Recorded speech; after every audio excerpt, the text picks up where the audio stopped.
This is the Buwwy Breakdown, recorded Tuesday, July 12th, 2022, and today we're talking about something. You guys, you've read the title, you know what we're talking about. It is,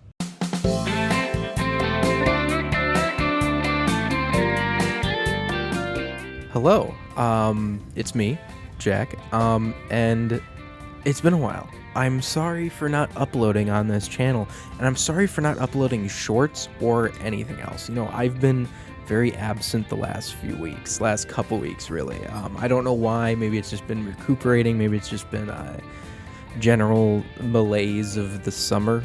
Summertime for me is very difficult. I like either having a completely busy schedule or completely nothing. So having the freedom to kind of pick and choose a lot of different things this summer is kind of difficult for me. I like having a more structured schedule. So once the fall comes in, hopefully I'll start to get into more of a rhythm. I'm just terrible at getting into a rhythm. But I streamed last night. It was a really good stream. It was a fantastic stream. One of the best I've had in a long time. Kind of revitalized my streaming. Some clips of those will come on this channel as well as on TikTok. So I'll put those in as YouTube shorts. Speaking of, I want to do a couple more housekeeping things. Number one, the most important thing is hello to anyone new. If you're new and you're looking at this feed and you made it this far into the video and you're like, what is the Buwwy Breakdown? Because I know a lot of you have subscribed recently.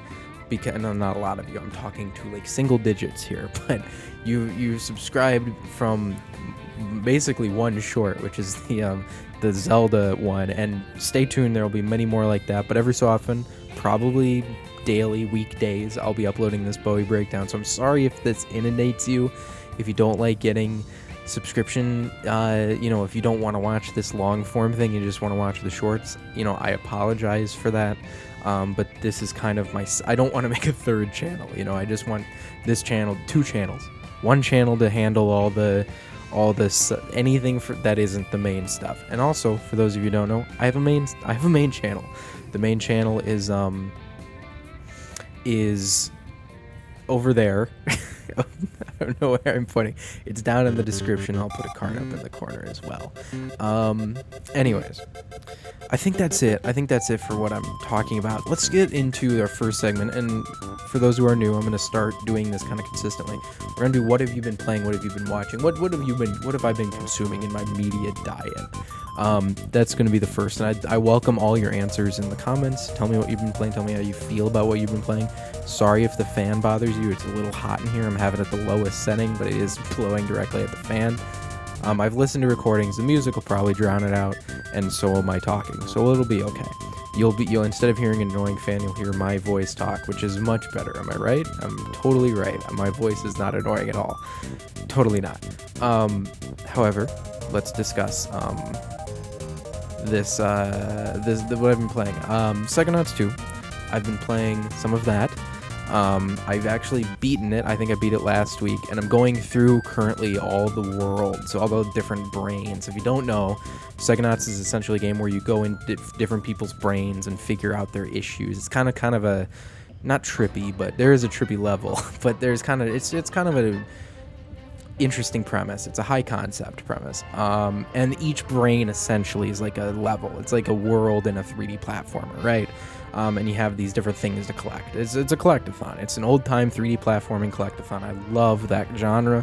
Banjo-Kazooie, any Mario game is right up my alley. 3D Mario is my shit. That is the number one thing you can... Super Mario Galaxy is my favorite game of all time. Super Mario Odyssey is not that much farther down. Again, Banjo-Kazooie, anything. So I'm going back and doing that. I love when games are like... And games like that end when you beat the final boss, they're actually really beginning, because you got so much more fun stuff to do, and it's just basically a checklist. And hopefully I'll get whatever the platinum trophy equivalent of Xbox is, which is just, full gamer score on whatever that game is. I'm gonna complete it. I'm planning on it. I've also been playing Bug Fables, which is a fun, kind of interesting Paper Mario spiritual successor, in the style of Paper Mario for the N64, as well as Thousand Year Door. Personally, I like Sticker Star. I like Color Splash. In fact, I love Color Splash. Color Splash is is my favorite Paper Mario game. I hated Origami King, but that's beside the point. It seems that Paper Mario has been getting further and further from it, but I think that was for the good back in those days, back in the Wii U era and the 3DS. I think it was good to do something a little different, but it's clear that people kind of want to return to form from Paper Mario. And this is it's an indie game, so it's a little smaller. It doesn't have it's pretty. I mean, it's a good-looking game. There's some weird kind of indie things here and there that make you feel like, oh, this was done a little cheaply, but it's still a really fun Paper Mario kind of experience, more engaged turn-based combat where the damage is not from you leveling up necessarily. I mean, it is as well, but it's more so how well you perform your inputs for each attack, which is a much more engaging way to do turn-based strategy for most people. That's why Paper Mario works so well, is because people who didn't care for Final Fantasy or something, this is kind of their introduction to that genre. And Mario has this ability, Nintendo rather, but Mario, when they cross genres, Mario sports games, Mario plus Rabbids is an example. Whenever Mario goes into a genre that hasn't been in yet, Nintendo's able to kind of take the core of what makes that genre great. Take the Mario plus Rabbids. I don't like XCOM, but I like Mario plus Rabbids. So it shows you that they're able to whittle it down to its bare essentials and go off of that. Nintendo's very good at that. So yeah. That's what I've been playing. There's a lot more I've been playing. I'm going through a lot of games at once, which is a very bad thing. I hate it, but I'm trying to get through my backlog because this is a time in which not only do I have time, luckily before school starts again, college. I'm in college. I'm not in high school, despite my voice. But before the new semester begins, so I'm kind of shooting through my backlog. In terms of watching content, I haven't been really watching anything, produced. I watch a lot of YouTube and stuff, but I have not been watching anything else necessarily. Anime, like Crunchyroll, my Couple Cuckoos, best peak shit. Rent-A-Girlfriend season 2, pretty mid so far, not that great. One Piece, I'm going through One Piece. I'm only on episode 12, but it's a fun show. I'll continue it, or maybe 14, I don't know. But anyways, but before we get into another thing, again, I'll have chapters for all y'all. I have a question for anybody, and I hope people watch this far to give me kind of a perspective. So I recently I didn't find out, but I recently rediscovered the fact that I have YouTube Premium, and people will probably laugh at me for that. It's $12 a month, I believe, or $12.99 maybe. But I find it inherently worth it simply because I use YouTube a lot on my phone, like a lot. I use it before I go to bed. I use it when I'm in the toilet, when I'm in the shitter. I use it a ton. And not only is no ads nice on the phone, but what's really nice is background play, which means you can turn YouTube, you can put your phone on sleep, and it'll still play in the background, which is wonderful. But a benefit to this that I didn't necessarily know, well, I did know, but I didn't care to have it because I had Spotify, is you get YouTube Music for free, which alone is like $10 a month. YouTube Music is its own dedicated music streaming platform. However, I've been using Spotify for the past 2 years, and that's the norm is Spotify. A lot of people use Spotify. I listen to podcasts and whatnot on there as well. But I essentially have like one big playlist. I'm really bad at it. I have one big playlist and one playlist for anime songs. I don't necessarily have a sad playlist or a party playlist. I just know where the songs are, and I don't really get into those. I get into funks, but usually I don't get into funks where I need a playlist. I get into funks where I know this is a long haul. I don't care if I scroll and find so I've got like 1,200, 1,300 songs somewhere around there in that playlist, and it continually grows. However, I recently, last night in fact, decided, hey, I'm gonna give YouTube Music a shot. YouTube Music.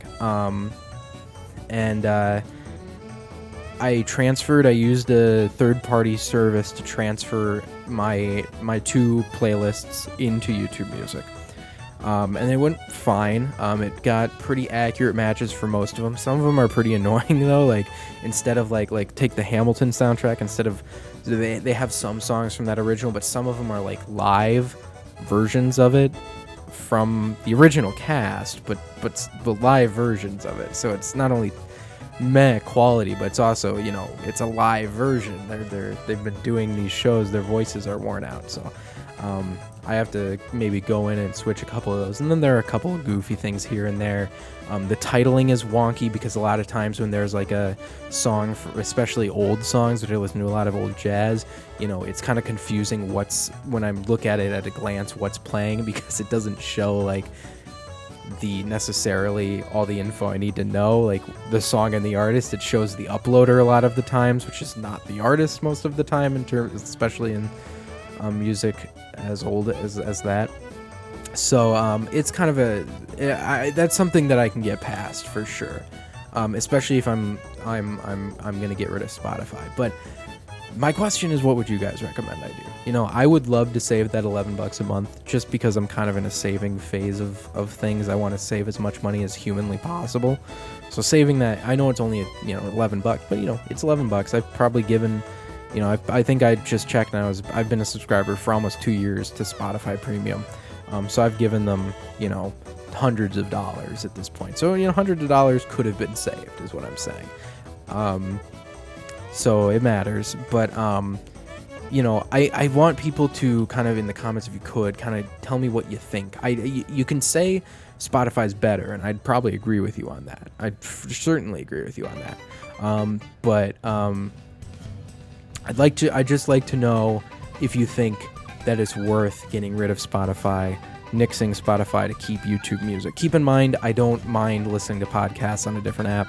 I'll listen to my podcasts on Google Podcasts or Apple Podcasts, or I don't really care where I listen to my podcast. Right now, I set up all my podcasts on Google Podcasts, and I'll just listen to it from that. So I don't mind having my podcasts on a separate app at all. So I think what I'm gonna do, and my YouTube Premium subscription, or my Spotify Premium expires, I think, on the 28th. So I have until then to kind of decide. I'm going to keep both of them going for a little bit, see what I like more. I definitely like Spotify more as a service. However, you know, I'm not that loyal. I used Apple Music for years because that's what my family used, and then I switched from that to Spotify, and then I switched from that, and now I'm switching from that to YouTube Music. So I'm not necessarily that loyal, but you know, it's included in my premium. It's kind of a waste not to use it. So I'm thinking the money save will be worth it. So if anyone has any suggestions with that, I'd like to hear what the consensus would be. But yeah. Anyway, speaking of money, I did a weird thing today that I usually don't do, and I usually am against. But again, I'm kind of trying to save up for college and kind of get as much money, because I'm moving into an apartment this next semester, and it is expensive. And I want to pay as much of that as I possibly can without having to, you know, my parents are wonderful people. They will aid me if I truly needed it. But you know, I don't want that to happen. So I want to be able to do that myself, and not have to ask them for, you know, $100 here and there in a month. But anyways, all of that is to say, I did something weird, and this is gonna be the main topic, so enjoy it, I guess. I don't know. Today, I traded in all of my video games. Not all of them. I shouldn't say all of them, but a lot of them. Okay, maybe not a lot of them. A decent amount. Enough to, let's say, $200 worth of them. I did them I'm doing them in batches. So I did my first batch, which included a Switch Lite that it was my mom's, but she doesn't She's never used it. She used it. I made her. I said, you should play Animal Crossing. And it was in 2020. And I'm like, you should play Animal Crossing. They have this new Switch Lite. It's cheaper. That's a good entry point. You should play it. She played it for like 20 minutes. She doesn't play video games. So that's what I decided to trade in. And it was like 70 something bucks. And all in total, I got like 123 bucks, which, is a nice chunk of change just to pocket away. And then I will get more when I bring the next games in, probably like 60 to 80 bucks, somewhere around there. I think I calculated it in a spreadsheet given what GameStop says. Of course, I'm not going to like micromanage. You can like print it out like this way you can correct them. Like, hey, this is what GameStop.com. I'm not going to do that. I'm not going to print out everything for every game and say, hey, you're knocking me off 40 cents. Knock it off. I'm not going to do that. But I got more games. I'm thinking about getting more games. Here's the thing. So for those of you who don't know, here's my game collection, okay? Here's what I have for my games. And I promise this is going somewhere interesting.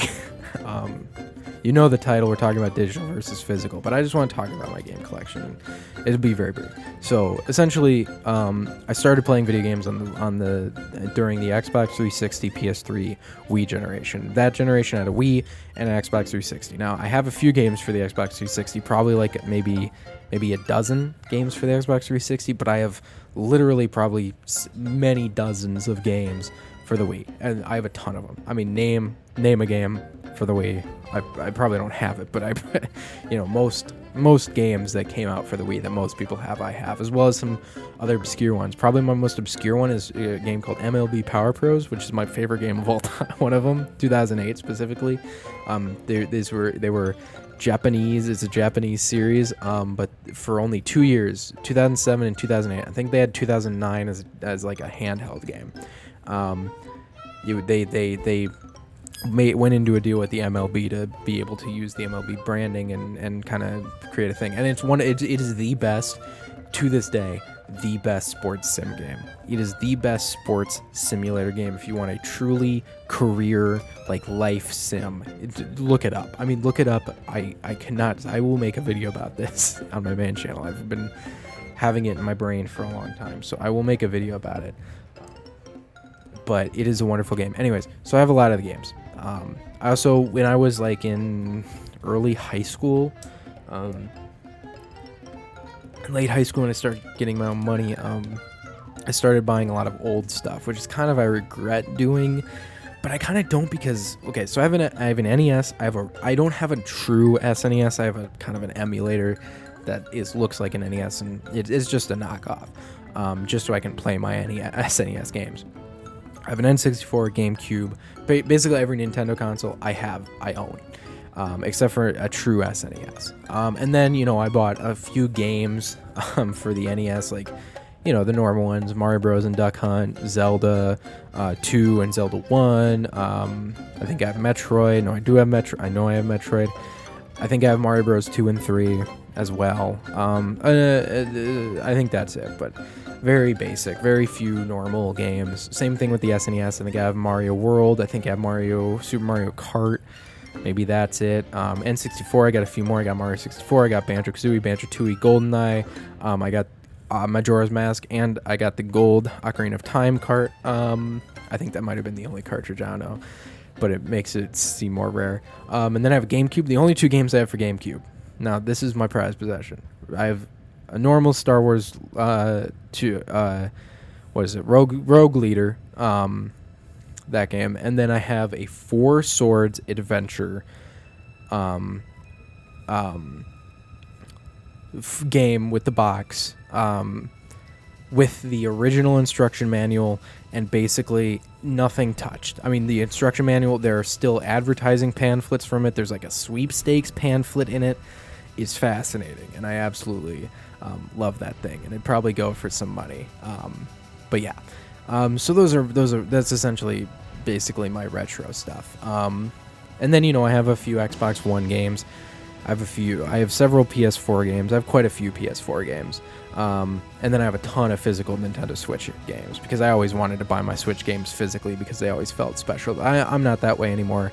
And this is going to get into our main topic, which is physical versus digital. How is this world evolving? Because I feel like it's really strange because I always feel. I actually had an interesting conversation with the GameStop employee that I was doing this with. By the way, the GameStop I went to was fantastic. They didn't do any of this power up rewards. They asked if I wanted cash or trade-in credit, and I said cash because I don't want trade-in credit. And they were like, she was like, yeah, that's okay, cool.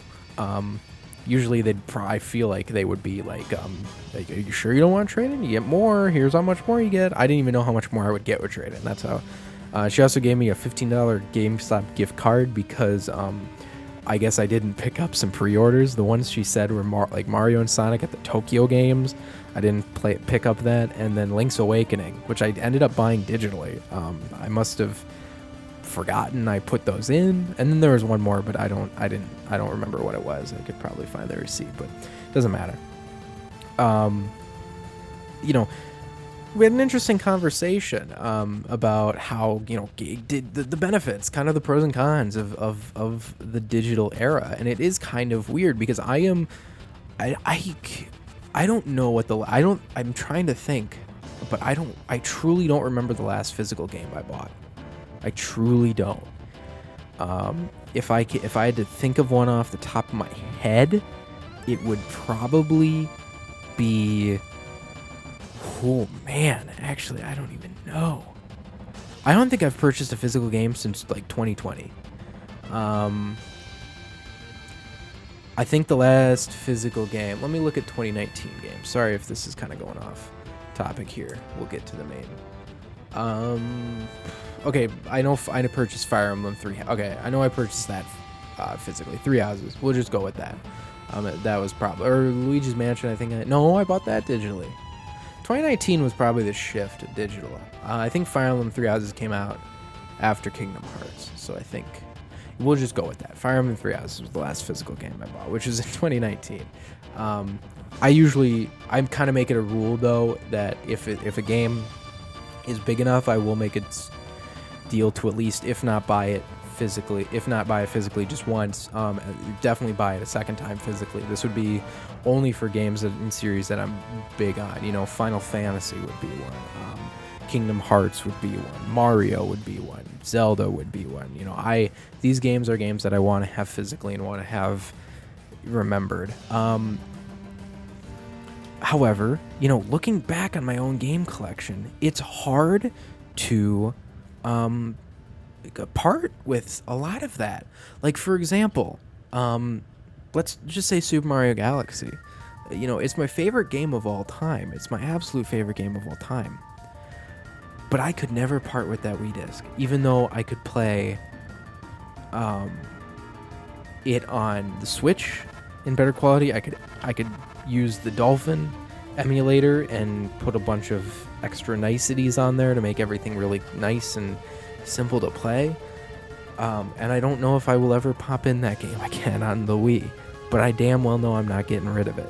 It's similar with a lot of other games, especially games that are relatively obscure. Like, I'm not getting rid of, like, there's one like called Disney's Guilty Party, which I don't know if you know. I don't even know if you can emulate it. You can probably emulate anything, let's be honest, but it's kind of got me thinking, should I get rid... I wouldn't get rid of, like, Mario Galaxy, but I got rid of Skyward Sword. I didn't like that game. I got rid of Super Paper Mario. I didn't like that game either. I'm trying to think of a game that I didn't necessarily... isn't like a seminal game in my life, but is something that would be hard to part with. Let's just say Mario Kart Wii. I could emulate Mario Kart Wii. I can emulate any game on the Wii that I own, probably, I'm sure. I'm sure I don't own the rarest Wii game that there's no emulation for it.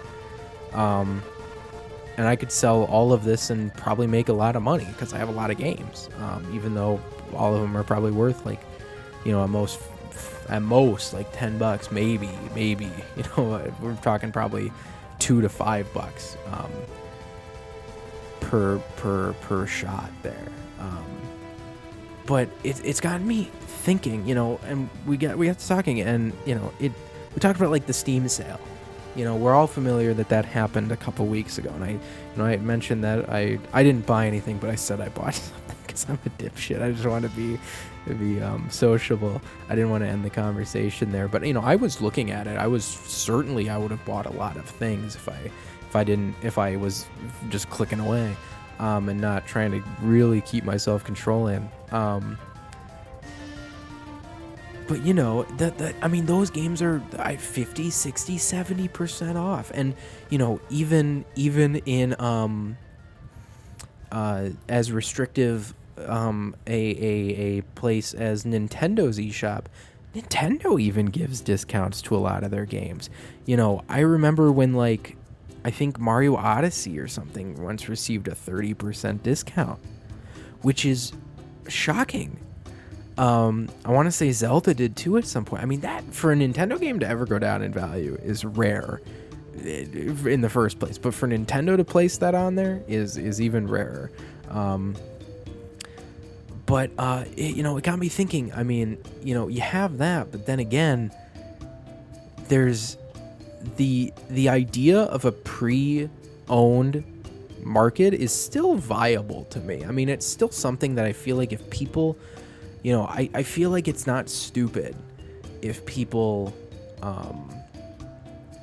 went to GameStop and had a Power Up Rewards card and did all their game purchasing. They were just a little delayed, right?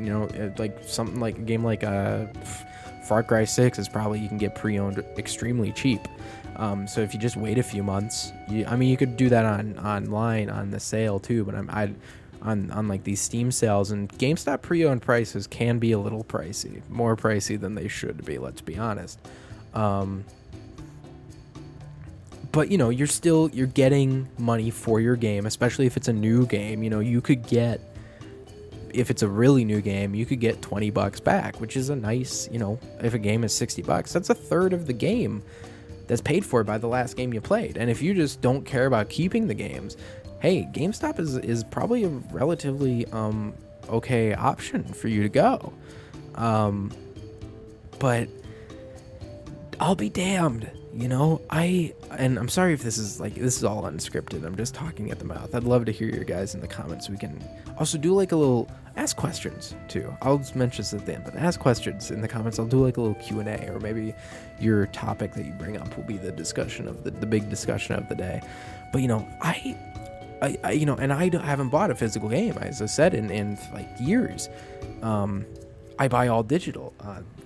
There's many reasons for that. Not only is it convenient, not only do I not have to go to Target or GameStop or Walmart or whatever, purchase it on Amazon and wait for shipping. I can just play it when it comes out at midnight, or download it and play it in the morning, or when I get home. I mean, it's just right there for you. You don't have to do shit, and you can pre-order it the night before. You don't have to go into GameStop a week before it comes out and say, hey, I want to pre-order, plunk your $5 down. No, you can just pre-order the whole thing. Like the night before, and just download it hours before, so you don't feel like you're spending your money way too early.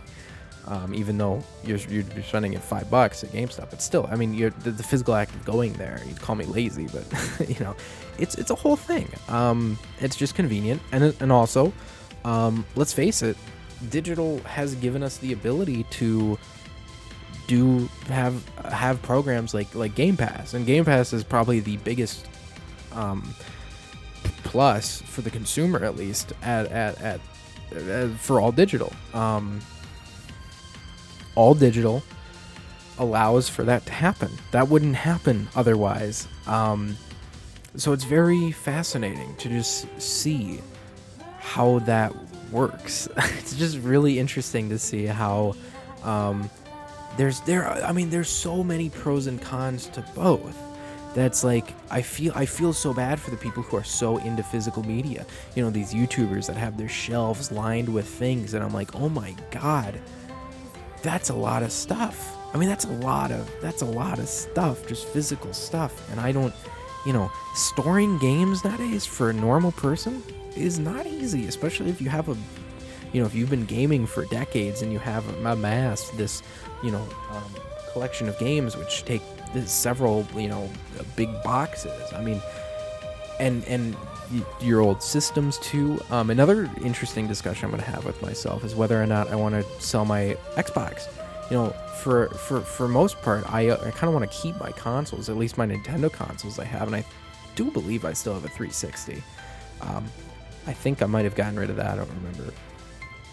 But, I have an Xbox. I have an Xbox One X, which goes for like $88. I think you have to bring the controller in as well. But $88. PS4 Pro goes for like 150 something.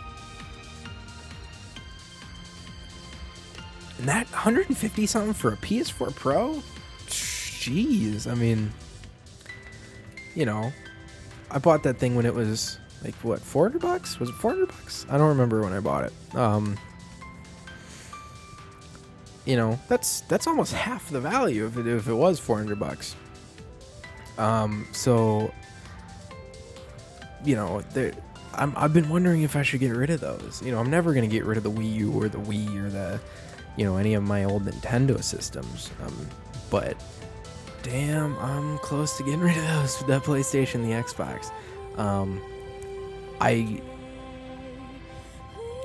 I don't know. It's part of this discussion is not necessarily about physical versus digital, but for me parting with things. It's very difficult for me to do that. I have a lot of sentimentality towards these things. It was tough for me to get rid of Super Paper Mario. Not only because it's weird because I hated the game, but having that game felt like kind of historic. It felt history. I mean, that game came out like years ago, years ago, over a decade ago, more than a decade ago. And I couldn't get rid of something like Mario Galaxy for that exact reason, but I don't know. And then these people who are diehard physical, it's like, well, your games aren't going to be able to play, and then they can shut the stores off, and we're kind of seeing that with they did that with the 3DS as well as the Wii U. They're shutting I think they may have already shut down those marketplaces. I think they did, and yeah, that sucks. That's really not fun. But eventually all the consoles are going to stop working. I mean, look at NES's. I mean, they work. You can get them refurbished and stuff, but it's hard to come by a really good working NES. In the same way that in 30 years it's going to be hard to come by a really good working Xbox One X or PlayStation 4 Pro or maybe even PS5. So it's that point is kind of I get having more control over the game, instead of I do like physically owning the game, and then if someone wants to have it, I can sell it to them, or sell it to GameStop or sell it to a friend or give it to a friend or whatever. I can do whatever I want with that. That thing is mine. That is my disc. I can do what I want. However, something Nintendo does that the worker at the GameStop mentioned that I forgot they did, that's really kind of slimy, is they give you more My Nintendo Gold points, which you probably don't give a shit, and I understand, but they give you a lot more. If you buy a regular Switch card, and if you don't know what My Nintendo Gold points is, it's essentially Nintendo's kind of reward for purchasing their games. It's like what Club Nintendo used to be, but not really. You have gold points, which are essentially 1 gold point equals a penny. And when you buy a physical game, you get 60 gold points, which is 60 cents. But if you buy a digital game, if you buy a game digitally from Nintendo, they will give you 300, which is, do the math, right? $3, which is significantly more than 60 cents. And, I found it, I actually like the program. I buy enough on Nintendo's eShop, at least I did, to where, it was nice to get, after accumulating a couple of purchases, $10 off a title every now and then, and, DLC counted and all that stuff. Fine. But, that's a lot. I mean, that's a serious amount. I mean, if you play Nintendo games live, if you buy a lot of Nintendo games, that's $2.40. I'm good at math. You're taking out every game that you could just be kind of, instead of a game costing $57 digitally, it costs $59.60 or $59.40. Shit. again, this is it probably just doesn't matter in the grand scheme of things, but it's all these little things that add up with digital. I think physical has this like one big advantage, and it's like, hey, you can do whatever you want with your disc. It's your disc. You can sell it and make as much money as the market will give you for it, and if you kept it in good condition, and that's your disc. However, digital, you lose that completely.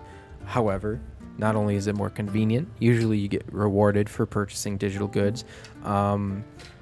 Sometimes there are digital deluxe kind of things. I guess that's more similar to rewards, but there's a lot of digital exclusive content in those things, and you can purchase it. I guess this all wraps into convenience, but you can purchase it again a couple hours before it comes out instead of having to go out to GameStop and doing that. It's all convenience, I understand. And there's something nice about not having to funnel through your discs to find an old game, or funnel through your discs to find a recent game.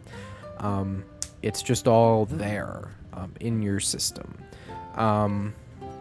So yeah, I'm not proud. I wish I would have kept with the physical kind of hardcore kind of route, because I feel like that would be a much more rewarding experience. But at the same time, man, I don't know. I don't buy it, and a lot of this comes down to as well, I don't buy many new games nowadays. I feel like a lot of people do this. I don't know if many people do this. But it seems to be a sentiment that new games just, especially unless they're big. I purchased Elden Ring when that came out, unless it's like a Mario or Zelda, where I'm personally, I wait for a sale because I have enough of a backlog to where I'm comfortable with just having that. Game Pass is also something. If I have nothing to play, literally there's something to play in game. It's like Netflix. If you don't have anything to watch, there's endless amounts of content on Netflix or YouTube or anything. I mean, you have the world at your disposal. It's similar to Game Pass in that respect. But yeah, I mean, I guess I'd like to know your thoughts. Are you more digital people? Have you been using? I bought the physical versions of both. I guess I bought the Series X, which has a disc drive. The Series S doesn't. I bought the PS5 with the disc drive. Part of that is because I feel like I have enough games to where it's worth it for that extra $100. I mean, Kingdom Hearts alone, I probably could have bought everything in one pack, and then Kingdom Hearts 3, and that would have probably been enough. But I mean, Kingdom Hearts alone, I have 1.5 plus 2.5, and then 2.8, and then 3. So I have all those collections as well as 3. So it's worth it for me to use those discs. The Last of Us, Spider-Man. I didn't buy the Ultimate Edition. There's still plenty of games that I'd want to go back to, where the disc would be useful. But the first time the reason I started selling these games, and it ended up being bigger than I intended, but because I thought I had more games but it was games that I had already either owned from, for example, the PS Plus collection gave you Uncharted, the Nathan Drake collection. At least I think it did. I hope it did. Or else I just gave that away. It gave you the Uncharted Nathan Drake collection, which was on the PS Plus collection. So I own it. I have it. Death Stranding, if I play that again, I'm going to play the upgraded release. I guess I could have kept that one. Well, whatever. That was a mistake. Zero Dawn, I had already purchased that on sale because I didn't have the disc with me at the time. It was like cross country or something. And other games, Dragon Quest Builders 2 on Switch. I have it on Xbox and rather play it on Xbox. Specifically Game Pass, which could go away at any minute, but I'm still giving it away. because I made so much progress on it, among others. I couldn't name all of them off the top of my head. It ended up being bigger than I intended. But you know, a lot of these games that I given through these different Ghost of Tsushima. I think Death Stranding is on there, and I'm gonna get the PS Plus extra when I resubscribe to that. So you know, there's a lot of different things, but yeah, it ended up being bigger than I thought. But you know, it. Sorry, I had to drink of water. We'll see. You know, I don't know where the future. I do know where the future is. It's an all digital future. Xbox is really leaning heavily into that. I feel like the last bastion for physical media seems to honestly be the PlayStation, which is weird. It seems like they don't necessarily, I feel, don't have this prejudice against physical. It just seems like they don't. They're just kind of chill with it. I don't know. They don't. It's, you know, Nintendo has, as little as it may be, and they honestly, Nintendo fans are the most likely to buy their games physically. But you know, Nintendo has that differential, that $2.40 differential in each purchase if you buy it physically rather than digitally. You're losing out on that. There is a tangible monetary benefit to digital goods in that ecosystem. Xbox, there is an enormous amount of good coming from digital from Xbox. Not only is Game Pass one of those, but also xCloud is becoming one of those technologies where digital, you know, that couldn't be done with physical. Physical, it negates physical. It doesn't negate digital. It's a whole nother issue that we'll get to down the line. But you know, I guess PlayStation just got into PS Plus, which is kind of like Game Pass, I guess you could say, but it's definitely not as revolutionary as it's just Sony playing catch up. It's not like they created this this thing like Xbox did, but you know, yeah, I guess that was a very long kind of discussion that went nowhere about digital versus physical media. A conversation I had with myself, but I'd like to have it with you in the comments. So if you have any interesting insight, maybe you have a story about your own experience with physical media or digital media or GameStop or something to that effect, please put that in the comments. I'd love to hear it. But yeah, I think that's it. Let's see. Was there any? I don't think there was any. I want to say there was no big news today. Usually I don't. In these episodes, I'm trying to kind of get away from talking about current news. I know I shouldn't because, you know, it's current news and that's the thing. But I don't see anything here. I guess that new Kirby game was announced. I don't really care about that. Looks like a 4-player kind of Fall Guys kind of knockoff kind of thing. I saw that Apex. What is this story, by the way? Apex Legends. There is this weird story that came out, and I didn't necessarily. A single-player Apex Legends shooter is in development at Respawn. That's so bizarre to me. I am very excited for whatever this is because, as you know, if you don't know, I play an extraordinary amount of Apex Legends with the boys. That has become my therapy in the last couple years. So it's amazing. But I'm very excited to see what the hell that is. Who knows? Who knows? I mean, is it going to be like...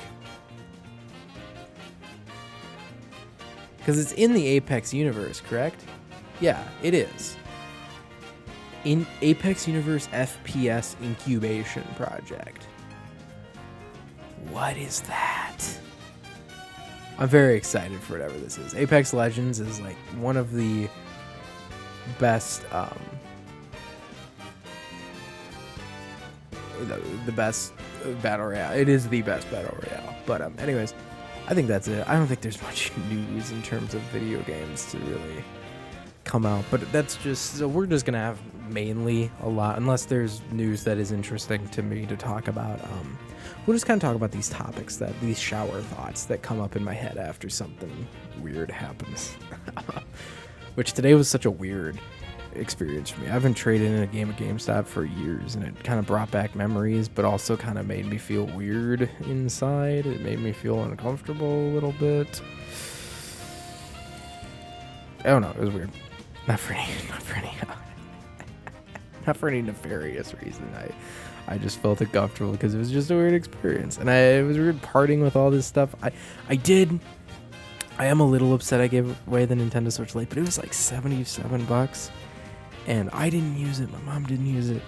I would like to have it as because I like to have the Nintendo consoles, but I missed a few 3DS variants in there. Who's gonna miss a Switch variant? I don't even have the OLED, and I never plan on getting the OLED. I'll just switch to whatever go to Switch Pro when that comes out, or Switch 2, whatever it's gonna be. But yeah. Anyways, sorry, that was a long. This is a long episode, and I gotta edit it together and put it out quickly. But I hope you enjoyed it. I talk a lot. I shouldn't be talking as much in these, but I find this whole industry extremely fascinating. I've been involved in the video game industry, as a consumer, and also, I've been commentating to people, but I've had this YouTube channel for, Jesus Christ, a long time. Not this one, but the other one. And since middle school, and I would always give my opinions there too, and it's interesting to see how the game's changed, especially since I was very active in it during my teenage years. And I'm kind of growing out of that activity. It's kind of that's a whole nother topic for a whole nother episode. Maybe that'll be the next episode. But growing out of gaming, everyone goes through that, and I'm going through that right now, and it's difficult. It makes me really sad. I don't know if it's because I don't know. Maybe it's because I'm having Mario withdrawal and a new Mario game hasn't come out, and I just need that to come in to psych me back up. But games have just become less of a, not necessity, because it was never a necessity, but it's just become less of a priority, I guess, which is normal, but extremely depressing. Anyways, I didn't mean to end this on the bad note.